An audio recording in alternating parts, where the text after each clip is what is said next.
મંગલદીપ પ્રાગટ્યની આ જ્યોત જેમ પ્રકાશમાન બને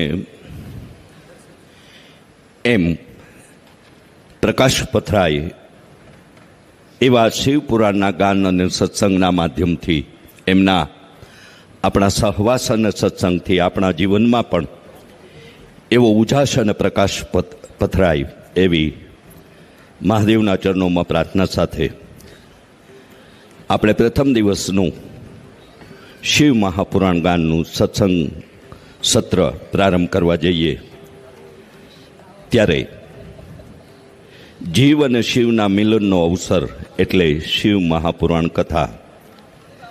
આપણને 18 પુરાણ વેદવ્યાસ લિખિત પ્રાપ્ત થયા છે.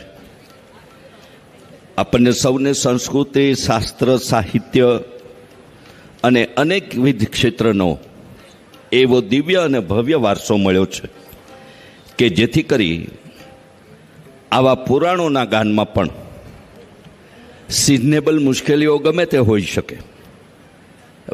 અતિવૃષ્ટિ હોય એટલે કે વરસાદના દિવસો હોય કે અતિ ગરમીના દિવસો હોય કે ઠંડીના દિવસો હોય, પણ આ પુરાણની એવા સાતિત્યપણાને કારણે અને આપણને સૌને જેના સ્મરણ અને સ્મરણથી સાતા અને શાંતિ મળે, દિશા અને દર્શન મળે, આપણા જીવનની સાર્થિકતા તરફનું કોઈ માર્ગ મળે, એવા દિવ્ય ગ્રંથો લાખો અને હજારોની સંખ્યામાં એ 5000 વર્ષ પૂર્વે લખાયા હોવા છતાં પણ કળીકાલના 5000 વર્ષ વીતા પછી પણ એટલા જ એ સાતત્ય અને એટલું જ એ મહત્ત્વ ધરાવે છે.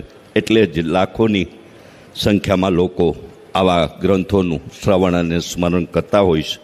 અને તેથી સતત, અને એમાં પણ અધિક માસ છે, આપણને આધિમે પુનિયાદ. કળિયુગમાં કન્સેશન છે કે રા બોલીએ તો એ રામ બોલાઈ જશે, અને ઓમ બોલીએ ત્યાં પંચાક્ષરી ઓમ નમઃ શિવાય આખો મંત્ર પણ બોલાઈ જશે. એવું એમણે આપણને કન્સેશન આપ્યું છે કે ખાલી આધિમે પુનિયાદ અડધું બોલીએ તો પણ પૂરું સ્વીકારી લે. અને આ તો મહાદેવ છે, ભોળિયો દેવ છે. ત્યારે એવા ભોળાનાથના ગુણગાનની, કારણ કે એના જો વર્ણનમાં જઈએ તો સદાશિવ સર્વ વરદાતા દિગંબર હો તો એસા હો, અને આહાર વિહાર અને વ્યવહારે અનોખો દેવ એટલે મહાદેવ.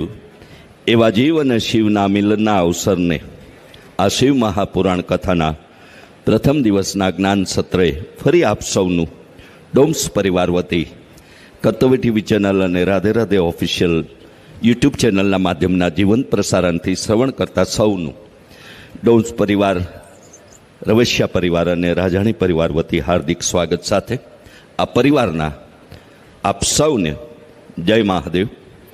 ઓમ નમઃ શિવાય.